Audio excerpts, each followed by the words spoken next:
Hi friends, welcome to Sanu's kitchen. இன்றைக்கி நம்ம கிச்சனில் என்ன பார்க்க போகிறோன்னா பாஸ்தா பார்க்க போகிறோம். இது வந்து மேக்ரோனிக் பாஸ்தா. பாஸ்தாலே நிறைய வகை இருக்குது. இதில் இது மேக்ரோனிக் பாஸ்தான்னு சொல்லுவாங்க. இந்த பாஸ்தா எடுத்து வச்சுருக்கோம். இப்போ இதுக்கு தேவையான இன்க்ரீடியன்ட்ஸ் வெங்காயம், தக்காளி. நான் இதில் ப்ளஸ்ஸாக வெஜிடபிள்ஸ் ஆல்ரெடி எடுத்து வச்சுருக்கேன். பட் வெஜிடபிள்ஸ் போட மாட்டாங்க. பட் நான் குழந்தைங்களுக்கு கொடுக்குறனால இப்படியாவது வெஜிடபிள்ஸ் சாப்பிட்டுங்க அப்படிங்கிறதுனால இதுலேயும் நான் வெஜிடபிள்ஸ் ஆட் பண்ணியிருக்கேன். ஃபஸ்ட் டைம் வெஜிடபிள்ஸ் ஆட் பண்ணி செஞ்சு பார்க்கலாம் அப்படின்னு ஒரு ஐடியா. ஓகே ஃப்ரெண்ட்ஸ், இது இப்போ இந்த பாஸ்தாவை எப்படி செய்கிறது அப்படிங்கிறத நம்ம இப்போ பார்த்துடலாம். இப்போ இந்த மாதிரி நான் ஒரு பேன் வச்சுருக்கேன். ஸ்டவ் ஆன் பண்ணி பேனில் தண்ணி வச்சுருக்கேன். இப்போ இந்த தண்ணி நல்லா கொதிக்கணும். அதுக்கு முன்னாடி இந்த தண்ணியில் ஒரு ஸ்பூன் 2 ஸ்பூன் அளவுக்கு எண்ணெய் ஊற்றிக்குங்க. ஏன்னா பாஸ்தா வேக வைக்கும்போது அது ஒன்றோட ஒன்று ஒட்டாமல் இருக்கிறதுக்காக இந்த எண்ணெய் ஊற்றுறோம். இது நல்லா கொதிச்சதுக்கப்புறம் பாஸ்தாவை உள்ளே போட்டுட்டு நம்மளுக்கு கொஞ்சமாக தேவையான அளவுக்கு உப்பு போட்டுக்கலாம். உப்பு போட்டு ஒரு 10 நிமிஷம் மூடி வச்சிங்கனாலே போதும். பாஸ்தா நல்லா வெந்து நம்மளுக்கு வந்துடும். அதுக்கப்புறம் அடுத்த ஸ்டெப் நம்ம தாளிக்கிறது தான். இப்போ பாஸ்தா நல்லா தண்ணி கொதிக்கட்டும். கொதிச்சதுக்கப்புறம் பாஸ்தா உள்ளே போட்டுடலாம். இப்போ தண்ணி நல்லா சூடாயிடுச்சு. நம்மளுக்கு நல்லா பபுள்ஸ் வந்துருச்சு. இப்போ நம்ம இங்கே எடுத்து வச்சுருக்க பாஸ்தாவை இதில் போட்டுடலாம். எப்போவுமே பாஸ்தா போட்டதுக்கப்புறமா அது வெந்து வரப்போ இருக்கிற இப்போ நம்ம போடுற சைஸை விட அது வெந்து வரப்போ அதோட சைஸ் கொஞ்சம் பெருசாகும். ஸோ பாஸ்தா போட்டாச்சு. போட்டுட்டு நம்ம தட்டு போட்டு மூடி வச்சிடலாம். அது ஒரு 5 நிமிஷத்துலேருந்து ஒரு 10 நிமிஷம் வெந்துடும். வெந்ததுக்கப்புறமா நான் உங்களுக்கு காமிக்கிறேன். இப்போ இந்த ஸ்டேஜில் உங்களுக்கு தேவையான அளவுக்கு பாஸ்தாவுக்கு தேவையான அளவுக்கு மட்டும் உப்பு போட்டுக்கோங்க. அப்புறம் தாளிக்கிறப்போ கொஞ்சம் உப்பு போட்டுக்கலாம்.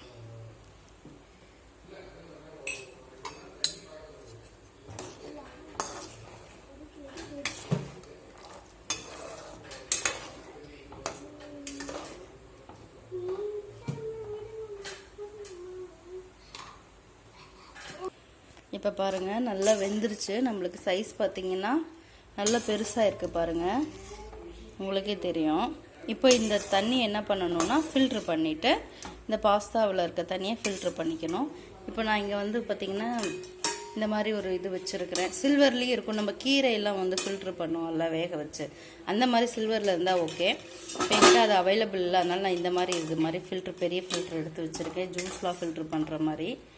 இதை இப்போ இப்படி போட்டு இந்த தண்ணியை, இந்த பாஸ்தாவில் இருக்க தண்ணி அப்படியே ஃபில்டர் ஆகிடும். ஒரு 10 நிமிஷத்துக்கு அப்படியே விட்டுருங்க.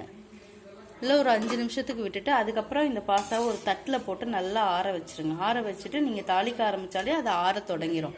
நீங்கள் தாளிப்பு முடிச்சதுக்கப்புறமா இது ஆறிடும். அதை எடுத்து நம்ம உள்ளே போட்டுடலாம். இப்போ இந்த மாதிரி நல்லா போட்டு ஃபில்ட்ரு பண்ணிடுங்க. பார்த்திங்கன்னா தண்ணி நல்லா ஃபில்ட்ரு ஆகுது. ஒரு 10 நிமிஷம் நல்லா ஃபில்ட்ரு ஆனால் அந்த தண்ணி இந்த ஈரப்பதம் கீழே அப்படியே இறங்கிடும். அதுக்கப்புறம் ஆற வச்சிடலாம். இப்போ தண்ணியில் நல்லா ஃபில்ட்ரு ஆகிடுச்சு. இப்போ நான் இந்த மாதிரி ஒரு நல்ல அகலமான தட்டில் நல்லா பரப்பி நல்லா இதெல்லாம் போட்டுட்டு நல்லா ஸ்ப்ரெட் பண்ணி விட்டுருங்க. ஸ்ப்ரெட் பண்ணி விட்டதுக்கப்புறமா அது கொஞ்சம் நேரம் ஒரு 5 நிமிஷம் நல்லா ஆறட்டும். அதுக்குள்ளாட்டி நம்ம தாளிப்ப ஆரம்பிச்சிடலாம். இப்போது இந்த மாதிரி ஒரு பேன் வச்சுக்கோங்க. வச்சுட்டு இதில் எண்ணெய் ஊற்றிடுங்க. ஒரு 2 ஸ்பூன் அளவுக்கு எண்ணெய் ஊற்றிக்கோங்க. எண்ணெய் சூடாகட்டும். இப்போ எண்ணெய் சூடாயிடுச்சு. இப்போ கொஞ்சமாக அதில் கடுகு போட்டுடலாம். கடுகு பொரியட்டும்.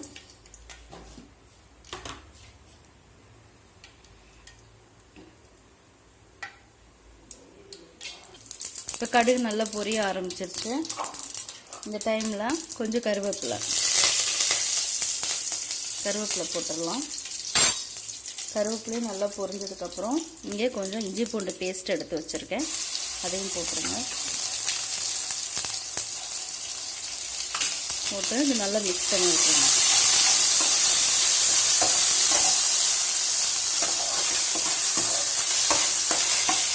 இந்த பச்சை வாசனை போகணும். இஞ்சி பூண்டு பேஸ்ட்டோட பச்சை வாசனை போகணும்.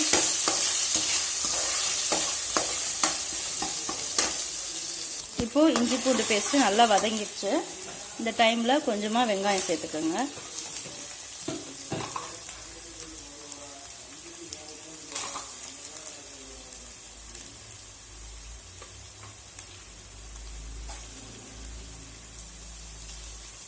வெங்காயத்தையும் போட்டு வெங்காயமும் நல்லா வதங்கினதுக்கப்புறமா நம்ம தக்காளி போட்டுக்கலாம். இப்போ வெங்காயம் நல்லா வதங்கட்டும். இப்போது வெங்காயம் கொஞ்சம் சீக்கிரம் வதங்கணும் அப்படின்னு நினச்சிங்கன்னா இந்த டைமில் கொஞ்சமாக உப்பு சேர்த்துக்கோங்க. உப்பு சேர்த்தோம்னா நம்மளுக்கு வெங்காயம் வந்து கொஞ்சம் சீக்கிரம் வதங்கிடும். ஆல்ரெடி பாஸ்தாவிலேயும் உப்பு போட்டிருக்கிறோம், அதனால் பார்த்து அளவாக சேர்த்துக்கோங்க. ஸோ இது வெங்காயம் நல்லா வதங்கட்டும்.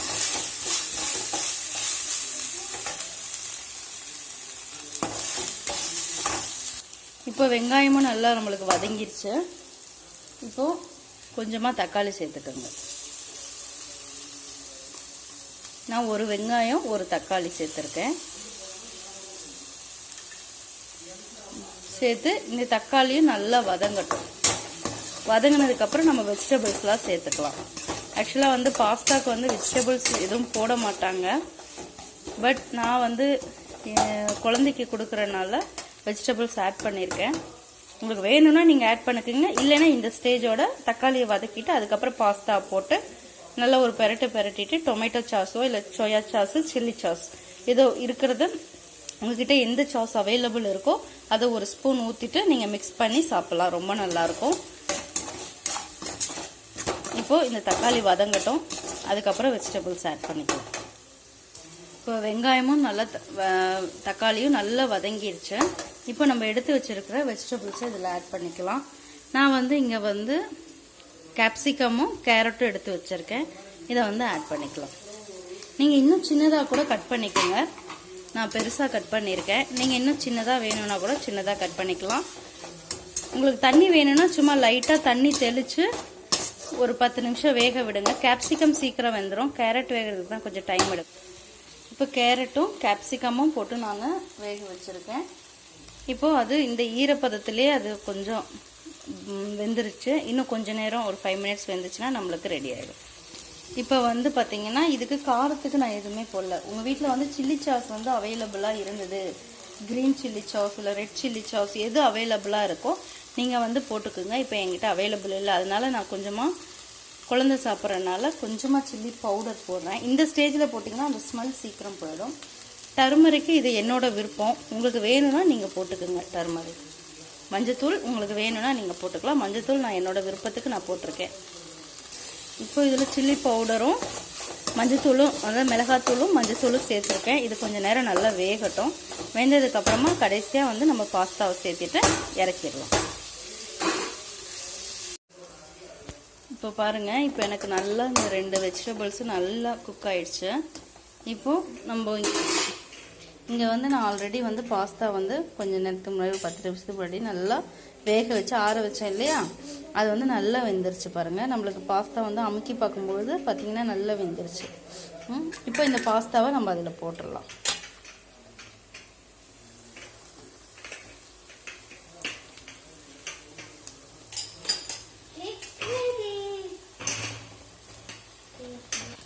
இப்போ இதில் பாஸ்தா போட்டு இதை நல்லா மிக்ஸ் பண்ணிவிடுங்க. பார்க்கவே நல்லா கலர்ஃபுல்லாக இருக்குல்ல. இதை நல்லா மிக்ஸ் பண்ணிடுங்க. நல்லா ஈவனாக மிக்ஸ் பண்ணிடுங்க. மிக்ஸ் பண்ணிவிட்டு உப்பு பார்த்துட்டு சேர்க்குறேன்னா தூள் உப்பு, அதாவது கல் உப்பு இல்லாமல் தூள் உப்பு, ஏன்னா இனி கரையிறதுக்கு வாய்ப்பு இல்லை, அதனால தூள் உப்பு சேர்த்துக்கணும். நல்லா ஈவனாக மிக்ஸ் பண்ணி விட்டுருங்க.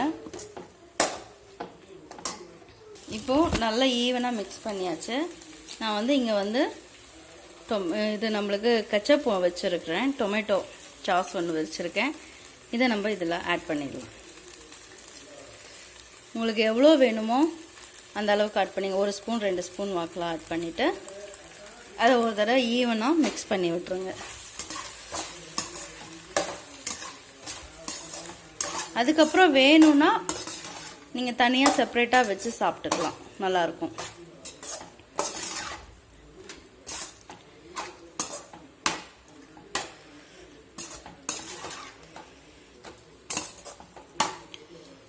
நல்லா ஈவனாக மிக்ஸ் பண்ணிடுங்க. ஓகே ஃப்ரெண்ட்ஸ், நம்மளுக்கு தேவையான பாஸ்தா ரெடி ஆயிடுச்சு. இப்போ நம்ம இதை ஒரு பிளேட்டுக்கு மாற்றிடலாம். ஹாய் ஃப்ரெண்ட்ஸ், நம்மளுக்கு தேவையான பாஸ்தா அழகாக ரெடி ஆயிடுச்சு. இதை வீட்டில் நீங்கள் ட்ரை பண்ணி பாருங்கள், ரொம்ப நல்லாயிருக்கு. நான் டேஸ்ட் பண்ணி பார்த்துட்டேன். வெஜிடபிள்ஸ் வந்து எந்த ஒரு போட்டிருக்கோன்ற எந்த ஒரு வித்தியாசமும் தெரியல, ரொம்ப நல்லாயிருக்கு. பிள்ளைங்க நல்லா விரும்பி சாப்பிடுங்க. இதை வீட்டில் ட்ரை பண்ணி பார்த்துட்டு எப்படி வருதுங்கிறத எனக்கு கமெண்டில் கமெண்ட் பண்ணுங்கள். இந்த வீடியோ உங்களுக்கு பிடிச்சிருந்துச்சுன்னா லைக் பண்ணுங்கள், ஷேர் பண்ணுங்கள், கமெண்ட் பண்ணுங்கள். மறக்காமல் பக்கத்தில் இருக்க பெல் பட்டனையும் சப்ஸ்கிரைப் பண்ணுங்கள். பக்கத்தில் இருக்க பெல் பட்டனையும் மறக்காமல் கிளிக் பண்ணி விட்டுருங்க. Thank you friends. எப்படி இருக்குது சொன்னோம் பாஸ்தா?